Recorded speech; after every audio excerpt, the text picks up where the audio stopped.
दोस्तों नमस्कार, ये है मार्गदर्शन फॉर सिविल सर्विसेज। मैं अनुराग चौधरी।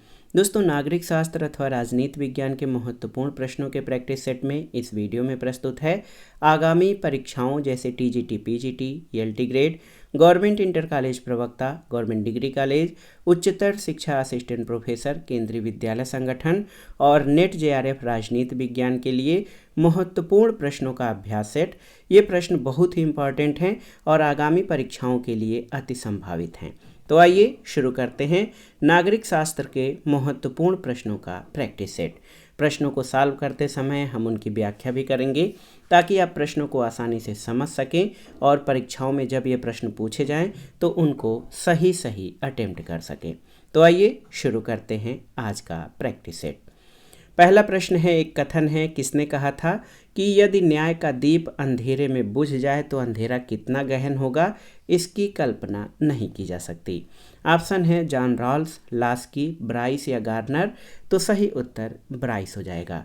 न्याय के महत्व को दर्शाते हुए ब्राइस ने कहा है कि यदि न्याय का दीप अंधेरे में बुझ जाए तो अंधेरा कितना गहन होगा, इसकी कल्पना नहीं की जा सकती है। अगला प्रश्न है, किसी भी देश का कानून कितना ही अच्छा क्यों न हो, एक स्वतंत्र और निष्पक्ष न्याय विभाग के बिना निष्प्राण है। ये कथन किसका है? ऑप्शन है आपके हैमिल्टन, लास्की, ब्राइस या फिर गार्नर। तो सही उत्तर ये कथन हैमिल्टन का है। वो कहते हैं कि किसी भी देश का कानून कितना ही अच्छा क्यों न हो, एक स्वतंत्र और निष्पक्ष न्याय विभाग के बिना निष्प्राण है। अगला प्रश्न है, सर्वोच्च न्यायालय के संगठन को निर्धारित करने का अधिकार संयुक्त राज्य अमेरिका में किसे है?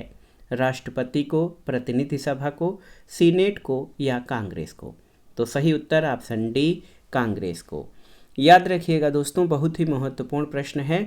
संयुक्त राज्य अमेरिका में जो है कांग्रेस ये निर्धारित करती है कि सर्वोच्च न्यायालय का संगठन किस प्रकार से होगा। अगला प्रश्न है, संघीय क्षेत्र के लिए मात्र एक न्यायालय की व्यवस्था कहाँ पर है? ऑप्शन है फ्रांस में, इंग्लैंड में, स्विट्जरलैंड में या अमेरिका में। तो सही उत्तर स्विट्जरलैंड, ऑप्शन सी। याद रखिएगा, संघीय क्षेत्र के लिए मात्र एक न्यायालय की व्यवस्था स्विट्जरलैंड में की गई है। अगले प्रश्न पर आते हैं, राजनीतिक दल आधारशिला है या राजनीतिक दल जो है आधारभूत तत्व है किसका? ऑप्शन है जनमत का, निर्वाचन का, संसद या प्रजातंत्र का। तो सही उत्तर याद रखिए, प्रजातंत्र या लोकतंत्र के लिए राजनीतिक दल आधारशिला है, क्योंकि राजनीतिक दल को प्रजातंत्र का प्राण कहा जाता है। प्रजातांत्रिक शासन में उसे सरकार के चौथे अंग के रूप में भी वर्णित किया जाता है और प्रतिनिधि प्रजातंत्र के विकास से दलों की अनिवार्यता बहुत अधिक बढ़ गई है। इसी कारण लोकतांत्रिक शासन को दलीय शासन भी कहा जाता है। अगला प्रश्न है, प्रतिनिधि सरकार या रिप्रेजेंटेटिव गवर्नमेंट की सफलता निर्भर करती है किस पर? ऑप्शन है व्यवस्थापिका पर, कार्यपालिका पर, राजनीतिक दल पर या दबाव समूहों पर। तो सही उत्तर राजनीतिक दल यानी पॉलिटिकल पार्टीज पर। बड़े जनसंख्या वाले राज्यों में प्रतिनिधि सरकार की व्यवस्था है। जनता अपने चुने हुए प्रतिनिधियों के माध्यम से शासन करती है और ये प्रतिनिधि राजनीतिक दलों से होते हैं, इसलिए प्रतिनिधि सरकार की सफलता राजनीतिक दलों पर निर्भर करती है। अगले प्रश्न पर आते हैं, दल संगठन राजनीतिक दलों को नियंत्रित करते हैं, ये किसका कथन है? बहुत ही महत्वपूर्ण प्रश्न है। लॉवेल, गिलक्राइस्ट, मैकाइवर या हीगल। तो ये कथन लॉवेल का है, जो कहते हैं दल संगठन राजनीतिक दलों को नियंत्रित करते हैं। अगला प्रश्न है, अमेरिकी जनता को दल भावना के विनष्टकारी प्रभाव के विरुद्ध किसने चेतावनी दी थी? ऑप्शन है, आप देखिए, अब्राहम लिंकन ने, जेफरसन ने, मेडिसन ने या वाशिंगटन ने। तो सही उत्तर वाशिंगटन ने। दोस्तों, आप जान लीजिए कि अमेरिकी जनता को दल भावना के विनष्टकारी प्रभाव के विरुद्ध जॉर्ज वाशिंगटन ने चेतावनी दी थी। अगला प्रश्न है, राजनीतिक दल को संवैधानिक मान्यता प्राप्त है कहाँ पर? अमेरिका में, भारत में, फ्रांस में या ब्रिटेन में? तो सही उत्तर फ्रांस में, ऑप्शन सी आपका सही उत्तर है। दोस्तों, संविधान के अनुच्छेद 4 के अनुसार आप जान लीजिए संविधान के अनुच्छेद 4 के अनुसार मताधिकार की अभिव्यक्ति का मुख्य साधन राजनीतिक दल होगा और ये फ्रांस के पंचम गणतंत्र में वर्णित है। तो याद रखिएगा, राजनीतिक दल को फ्रांस में संवैधानिक मान्यता प्राप्त है। अगला प्रश्न है, कहाँ के प्रजातंत्र में दबाव समूहों का प्रभाव कम है? फ्रांस, भारत, अमेरिका या ब्रिटेन? तो सही उत्तर क्या हो जाएगा? फ्रांस में। आप जान लीजिए, अमेरिका, ब्रिटेन और भारत की तरह फ्रांस में दबाव समूह का प्रभाव नहीं है, क्योंकि शासन शक्ति जो है व्यवस्थापिका के आंचल से निकलकर कार्यपालिका के हाथ में चली गई है, इसलिए दबाव समूह का प्रभाव फ्रांस में कम हो गया है। अगला प्रश्न है, अंतर्राष्ट्रीय राजनीति से आप देखिए पूछा गया है कि अंतर्राष्ट्रीय राजनीति अंतर्राष्ट्रीय संबंधों का एक महत्वपूर्ण उपखंड है। ये कथन किसका है? ऑप्शन देखिए दोस्तों, स्प्राउट का, चार्ल्स स्नाइजर का, जेम्स रोजनाउ का या मार्गेंथाउ का? तो सही उत्तर रोजनाउ का। दोस्तों, एक विचारक हैं जेम्स रोजनाउ, इनका कहना है कि अंतर्राष्ट्रीय राजनीति अंतर्राष्ट्रीय संबंधों का एक महत्वपूर्ण उपखंड है। अगले प्रश्न पर आते हैं कि अंतर्राष्ट्रीय राजनीति के प्रमुख पात्र कौन होते हैं? राजनीतिज्ञ, राज्य, सरकार या संधि? तो सही उत्तर राज्य। राज्य यानी स्टेट। दोस्तों, आप जान लीजिए कि अंतर्राष्ट्रीय राजनीति के अंतर्गत राज्यों के बाह्य व्यवहार का अध्ययन किया जाता है और प्रत्येक देश का अपना भौगोलिक महत्व होता है और उसके अनुरूप ही उसे दूसरे पड़ोसी राज्यों के साथ संबंध रखने होते हैं। तो याद रखिएगा, अंतर्राष्ट्रीय राजनीति के प्रमुख जो पात्र होते हैं या कर्ता होते हैं वो राज्य होते हैं। अगले प्रश्न पर आते हैं दोस्तों, स्वतंत्र राज्यों के पारस्परिक संबंधों का संचालन करने में अधिक महत्व है किसका? ऑप्शन है आपके पास राष्ट्रीय कानून का, संवैधानिक कानून का, अंतर्राष्ट्रीय कानून का या नैतिक कानून का?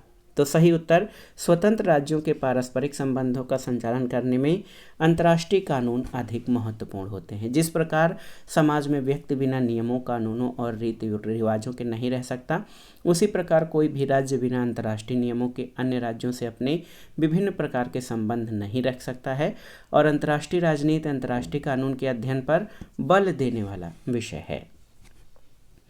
अगला प्रश्न देखिए, बहुत ही महत्वपूर्ण है कि पश्चिम में आधुनिक राज्यों का जन्म किस शताब्दी में हुआ है?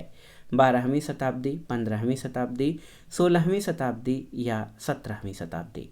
तो सही उत्तर आप जान लीजिए 17वीं शताब्दी। और आप जानते हैं 17वीं शताब्दी में पश्चिम में आधुनिक राज्यों का जन्म हुआ है और ये आप जान लीजिए सन 1648 की वेस्टफालिया की संधि। आधुनिक राज्य प्रणाली एक निरंतर क्रमिक विकास का फल है और पश्चिम में आधुनिक राज्यों का जन्म 17वीं शताब्दी में 1648 की वेस्टफालिया की संधि से माना जाता है, जब राष्ट्र राज्य की अवधारणा को परिभाषित किया गया था।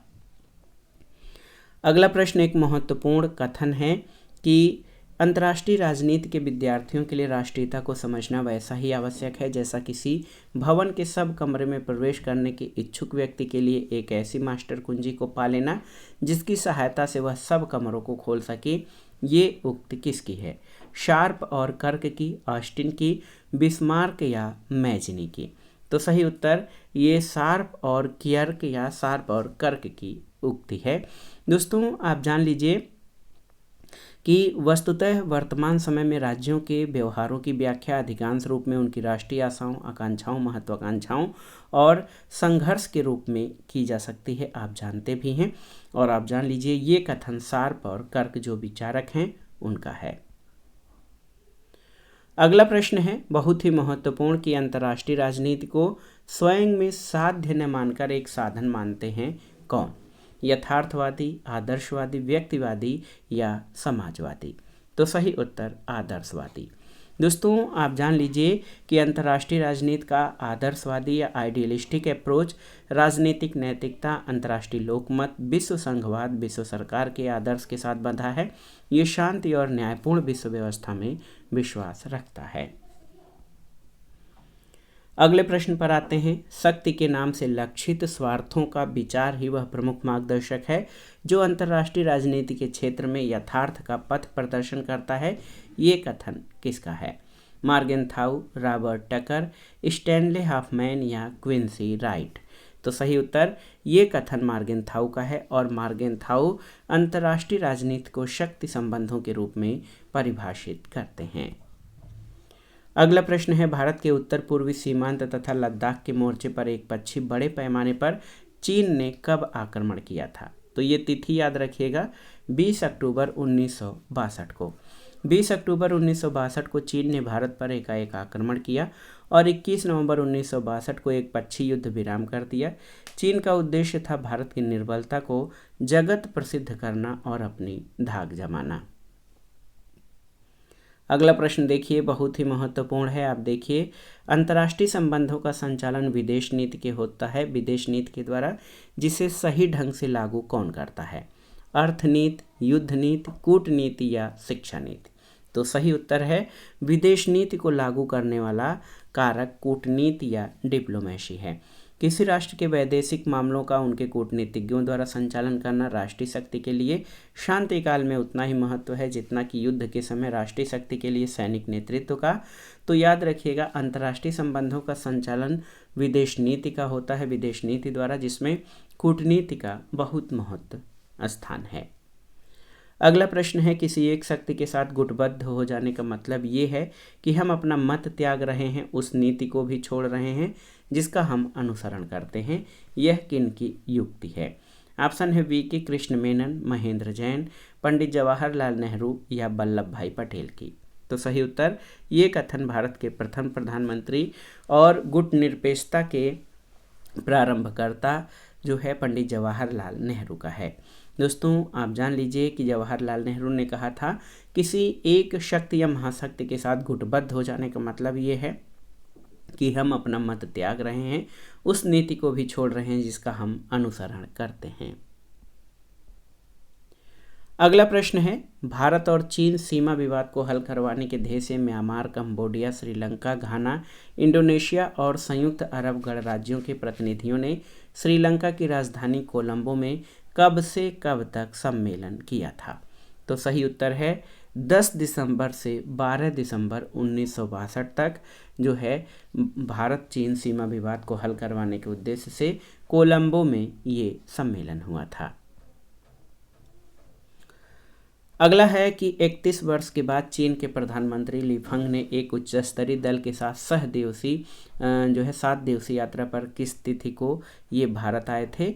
तो ये है दोस्तों 11 दिसंबर 1991 को।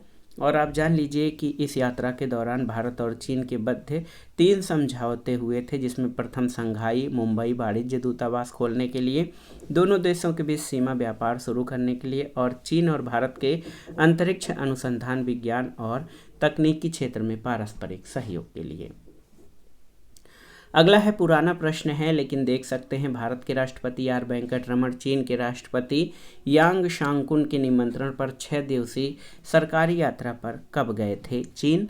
तो 17 मई 1992 को। ये बहुत ही महत्वपूर्ण प्रश्न है आपके लिए। तो याद रखिएगा कि भारत के राष्ट्रपति आर वेंकट रमन 17 मई 1992 को चीन की यात्रा पर गए थे। अगला प्रश्न है, साम्यवादी चीन के प्रति नेहरू और उनके सहयोगियों का दृष्टिकोण स्पष्ट रूप से तुष्टिकारी था, ये कथन किसका है?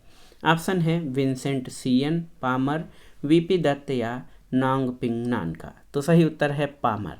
आप जानते हैं पामर और पार्किंस अंतर्राष्ट्रीय संबंधों के विचारक हैं। उसी के विचारक पामर का कहना था कि साम्यवादी चीन के प्रति नेहरू और उनके सहयोगियों का दृष्टिकोण स्पष्ट रूप से तुष्टिकारी था। अगला प्रश्न है कि शिकागो सर्वधर्म सम्मेलन से पूर्व स्वामी विवेकानंद को धर्म सम्मेलन के सभापति के नाम एक परिचय पत्र किसने दिया था? ऑप्शन है John Henry Wright, Miss Mayo, doctor Baldev Raj Nair या गुंथर डिंस ने। तो सही उत्तर professor John Henry Wright, option A आपका सही उत्तर है। प्रोफेसर राइट ने विवेकानंद को परिचय पत्र दिया जिसमें लिखा था कि यहाँ एक ऐसा व्यक्ति है जो अपने यहाँ के सारे विद्वान प्रोफेसरों की इकट्ठी विद्वता से भी कहीं अधिक विद्वान है। तो ये जॉन हेनरी राइट द्वारा दिया गया परिचय पत्र था। अगला प्रश्न है, संयुक्त राष्ट्र संघ के निर्माण करने की घोषणा किस तिथि को हुई थी? तो सही उत्तर है दोस्तों संयुक्त राष्ट्र संघ या यूएनओ के निर्माण करने की घोषणा किस तिथि को हुई थी, आपको बताना है। तो सही उत्तर है 30 अक्टूबर 1943 को, और 24 अक्टूबर 1945 को संयुक्त राष्ट्र संघ का निर्माण हुआ था। दोस्तों आप जान लीजिए कि अमेरिका, इंग्लैंड और सोवियत संघ की सरकारों ने अपने अपने परराष्ट्र मंत्रियों के माध्यम से एक संयुक्त घोषणा की कि जितनी जल्दी संभव हो सके हम एक अंतर्राष्ट्रीय संगठन की स्थापना करने की आवश्यकता महसूस करते हैं, ताकि अंतर्राष्ट्रीय शांति और जो है सुरक्षा को स्थापित किया जा सके। अगला प्रश्न है, ईरान की राजधानी तेहरान में एक महत्वपूर्ण सम्मेलन हुआ था जिसमें क्या विश्वास व्यक्त किया गया था, आपको बताना है। तो सही उत्तर है संयुक्त राष्ट्र के निर्माण के बाद संसार का प्रत्येक व्यक्ति स्वतंत्र और सुखी जीवन यापन कर सकेगा। ये ईरान की राजधानी तेहरान में महत्वपूर्ण सम्मेलन हुआ था संयुक्त राष्ट्र के निर्माण के संबंध में जो है विचार विमर्श करने के लिए।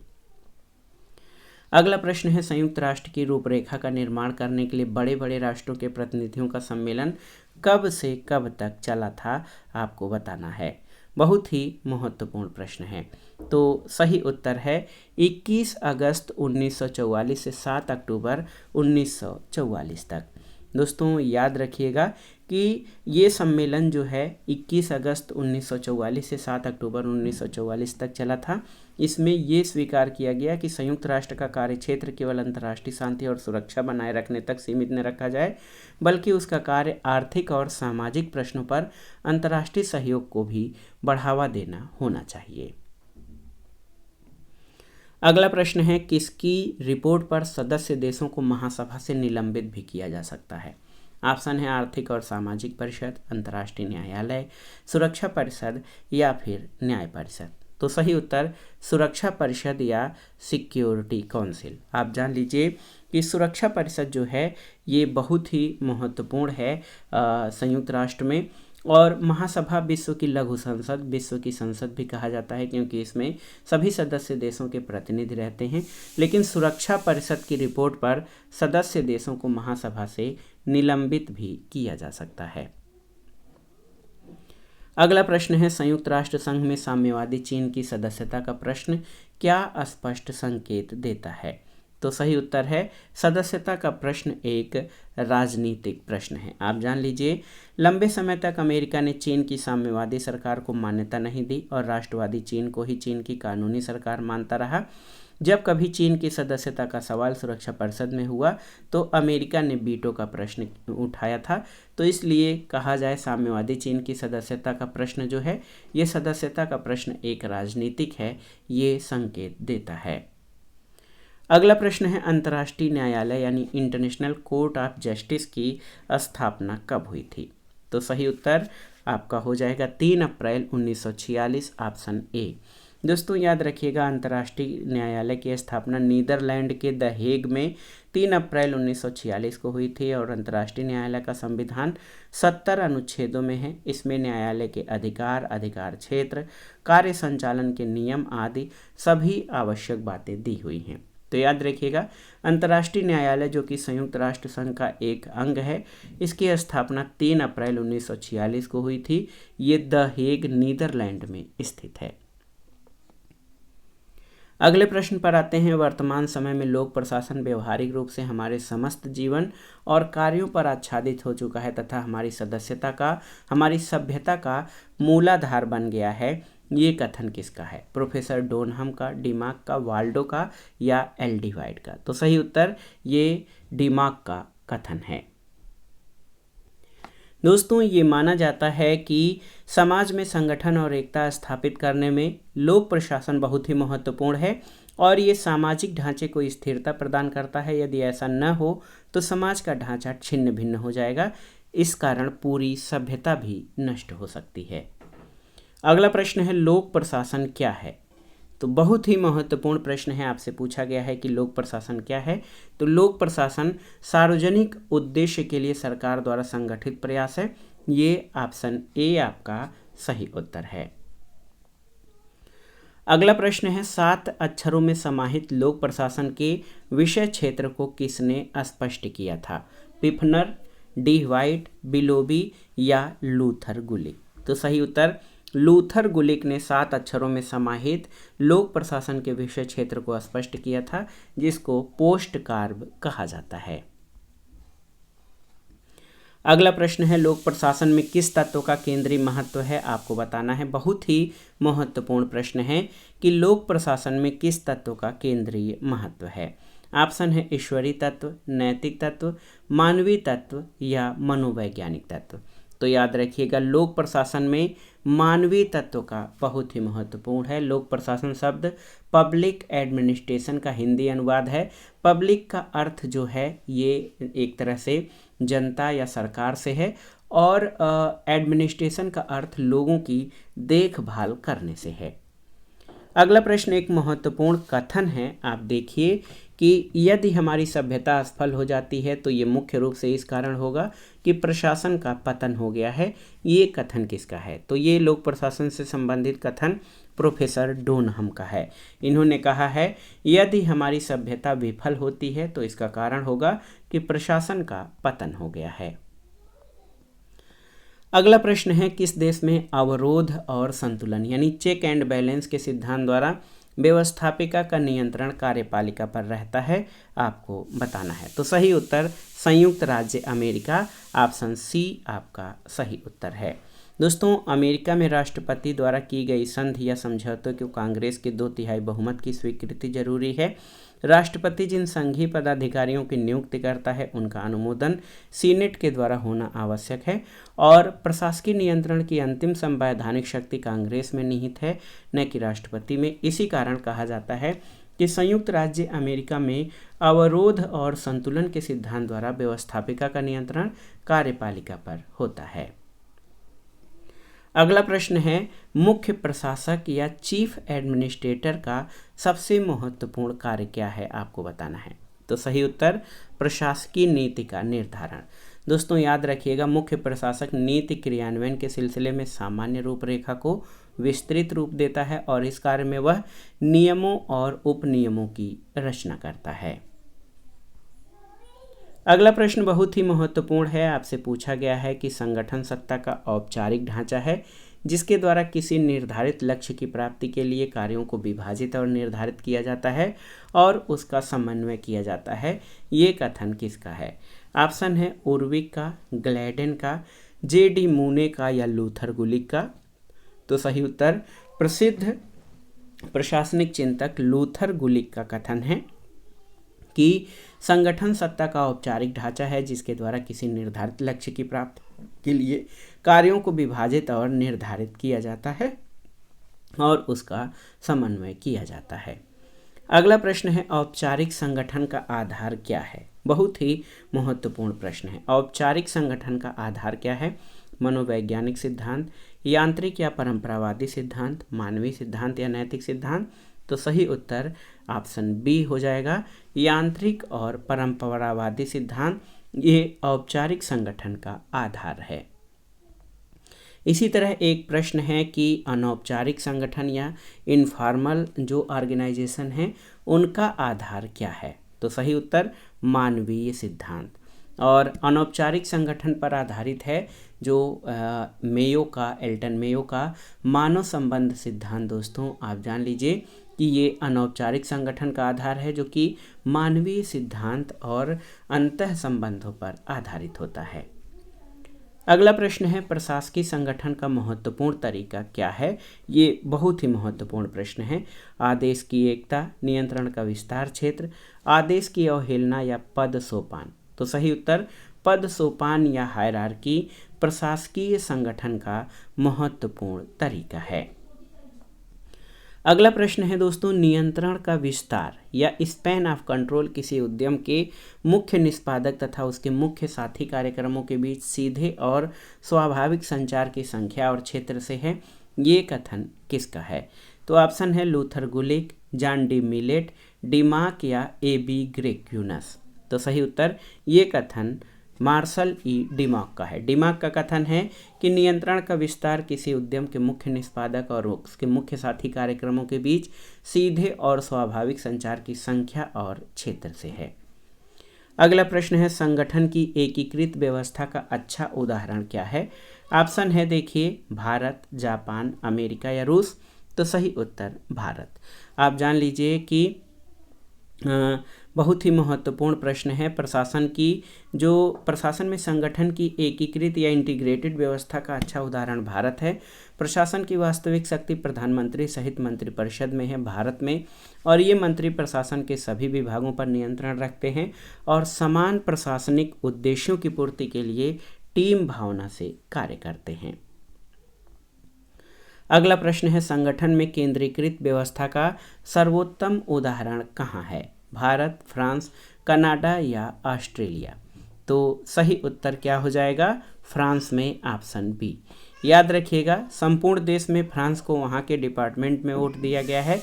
इसके सर्वोच्च प्रशासकीय अधिकारी को प्रीफेक्ट या प्रीफेक्ट कहा जाता है, जो केंद्र द्वारा नियुक्त किए जाते हैं और उसी के प्रति उत्तरदायी होते हैं। तो संगठन में केंद्रीकृत व्यवस्था का सर्वोत्तम उदाहरण फ्रांस है।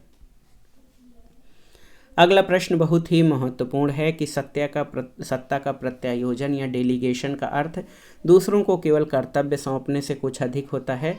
प्रत्यायोजन का सार है दूसरों पर स्वविवेक का अधिकार सौंपना, ताकि वे व्यक्ति अपनी कर्तव्य संबंधी विशिष्ट समस्याओं को सुलझाने में अपने निर्णय का प्रयोग कर सकें। ये किसकी उक्ति है, टेरी, मूने, मिलेट या एस खेरा।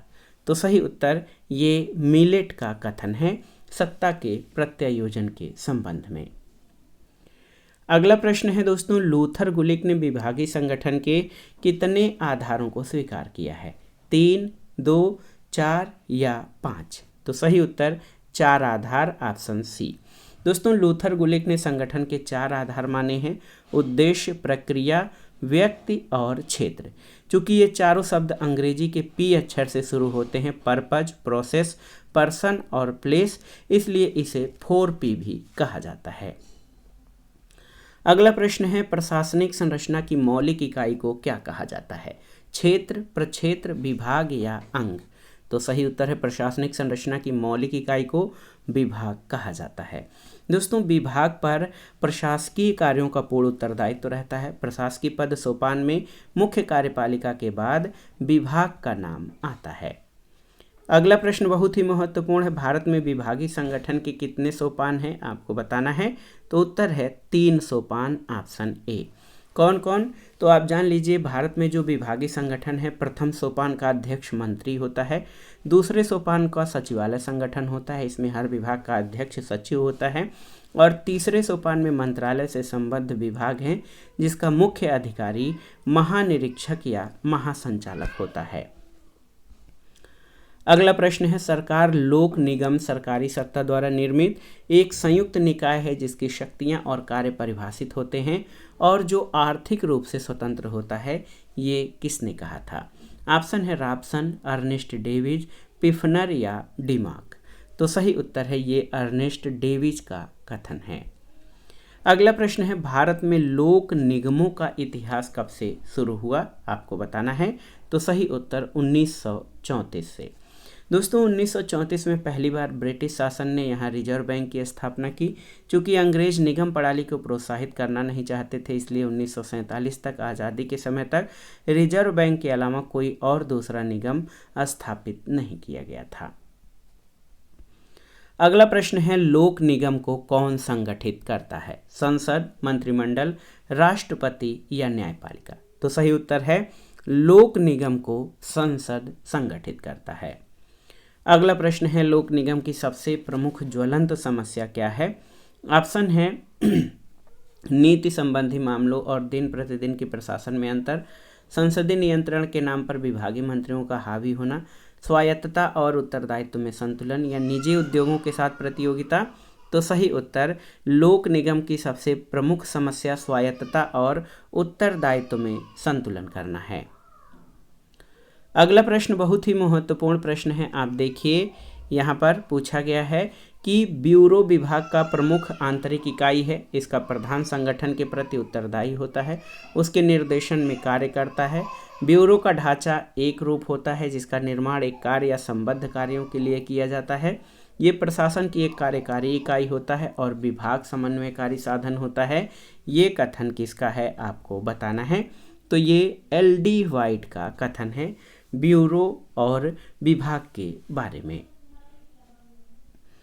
अगला प्रश्न बहुत ही महत्वपूर्ण है। आप देखिए, स्वतंत्र नियामकी आयोग कहाँ के संविधान की मूलभूत विशेषता है। तो ये प्रश्न बार बार पूछा गया है। स्वतंत्र नियामकी आयोग अमेरिका के संविधान की मूलभूत विशेषताएं हैं। ऑप्शन डी आपका सही उत्तर है। अगला प्रश्न है दोस्तों, नियामक आयोग किस सिद्धांत पर आधारित है। नियामक सिद्धांत, संघी सिद्धांत, शक्ति पृथक्करण सिद्धांत या राजकीय सिद्धांत। तो सही उत्तर नियामक आयोग ये शक्ति पृथक्करण सिद्धांत पर आधारित है। अगला प्रश्न है, ब्यूरोक्रेसी या नौकरशाही शब्द किस भाषा के शब्द से निर्मित हुआ है। और आपने ब्यूरोक्रेसी के बारे में पढ़ा भी होगा। आप इस प्रश्न को बता सकते हैं बहुत आसानी से। आपको बताना है कि ब्यूरोक्रेसी शब्द, नौकरशाही शब्द किस भाषा के शब्द से निर्मित हुआ है। तो जापानी, फ्रांसीसी, अंग्रेजी या यूनानी। तो सही उत्तर फ्रांसीसी हो जाएगा। ऑप्शन बी आपका सही उत्तर है। अगला प्रश्न है, नौकरशाही प्रशासन की एक ऐसी प्रणाली है जो कौशल, निष्पक्षता और मानवता के अभाव से ग्रस्त होती है। ये कथन किसका है। ऑप्शन है मैक्स वेबर, ग्लैडन, लास्की या जॉन एविग। तो सही उत्तर है मैक्स वेबर का कथन है। ऑप्शन ए आपका सही उत्तर है। अगले प्रश्न पर आते हैं कि लोक सेवाओं के स्तर और योग्यता के निर्धारण में महत्वपूर्ण भूमिका किसकी है आपको बताना है। कार्यपालिका की, भर्ती की, आयोग की या ब्यूरो की। तो सही उत्तर भर्ती यानी रिक्रूटमेंट। दोस्तों, लोक सेवाओं में स्तर और योग्यता के निर्धारण में भर्ती की प्रमुख भूमिका होती है और इसी के द्वारा लोक सेवाओं में कार्यदक्ष, कुशल जो हैं योग्य अभ्यर्थियों का चुनाव होता है। अगला प्रश्न है, भर्ती यानी रिक्रूटमेंट संपूर्ण लोक सेवाओं के ढांचे की आधारशिला है। ये कथन किसका है। ऑप्शन है किंगस्ले, स्टॉल, डिमाक या जिंक। तो सही उत्तर स्टॉल। आप जान लीजिए कि लोक सेवाओं के स्तर और योग्यता का निर्धारण भर्ती के द्वारा होता है और प्रशासन की उपयोगिता भी इसी से परिलक्षित होती है। भर्ती लोक सेवा की कुंजी मानी जाती है और ये संपूर्ण लोक सेवा के ढांचे की आधारशिला है। ये स्टॉल का कथन है। अगला प्रश्न है कि ये कर्मचारियों के लिए पदोन्नत पुरस्कार अथवा संभावी पुरस्कार के रूप में प्रत्यक्ष महत्व रखती है। वास्तविक पदोन्नति एक पुरस्कार है जबकि पदोन्नति के अवसर संभावी पुरस्कार है। ये कथन किसका है। ऑप्शन है बिलोबी, वाइट, जी.टार्पी या प्रॉक्टर। तो सही उत्तर पदोन्नति के संबंध में ये कथन प्रॉक्टर का है। अगला प्रश्न है, बजट किस भाषा के शब्द से बना है आपको बताना है। बजट शब्द किस भाषा से बना है। अंग्रेजी, अरबी, फ्रांसीसी या पुर्तगाली। तो सही उत्तर है बजट जो है बूजट शब्द से बना है जो फ्रांसीसी शब्द है। ऑप्शन सी आपका सही उत्तर है। अगला प्रश्न और आज के प्रैक्टिस सेट का आखिरी प्रश्न है कि प्रशासन पर नियंत्रण रखने के लिए न्यायपालिका को भारतीय संविधान के द्वारा कौन से अनुच्छेद के तहत लेख जारी करने का विशिष्ट अधिकार दिया गया है। तो सही उत्तर अनुच्छेद 32 और अनुच्छेद 226 के द्वारा प्रशासन पर नियंत्रण रखने के लिए न्यायपालिका को 5 प्रकार के विशिष्ट लेख या रिट जारी करने का अधिकार दिया गया है, जिसमें सुप्रीम कोर्ट में अनुच्छेद 32 और हाई कोर्ट में अनुच्छेद 226 के द्वारा। तो दोस्तों, ये था आज का वीडियो। नागरिक शास्त्र और राजनीति विज्ञान से आयोजित की जाने वाली विभिन्न परीक्षाओं के लिए महत्वपूर्ण प्रश्नों का प्रैक्टिस सेट। ये प्रश्न आपके आगामी विभिन्न परीक्षाओं के लिए अति संभावित और महत्वपूर्ण है। इसमें कई प्रश्न नए हैं और वो अभी परीक्षाओं में पूछे नहीं गए हैं, तो इसलिए उन प्रश्नों को भी आप अच्छे से तैयार कर लीजिएगा। कई प्रश्न परीक्षाओं में बार बार पूछे गए हैं, तो उनको भी रिवीजन करने की आवश्यकता है ताकि आप कंफ्यूज न हों और प्रश्नों को सही अटेम्प्ट करें। तो दोस्तों, ये था आज का प्रैक्टिस सेट। हमें बताइएगा कि ये आपको कैसा लगा और कितना उपयोगी है आपके लिए, और ये प्रैक्टिस सेट आगे बढ़ाया जाए इसके बारे में हमें कमेंट बॉक्स में ज़रूर लिखिएगा। वीडियो को लाइक करें, शेयर करें और इस चैनल मार्गदर्शन फॉर सिविल सर्विसेज को सब्सक्राइब करें। वीडियो देखने के लिए धन्यवाद दोस्तों। नमस्कार।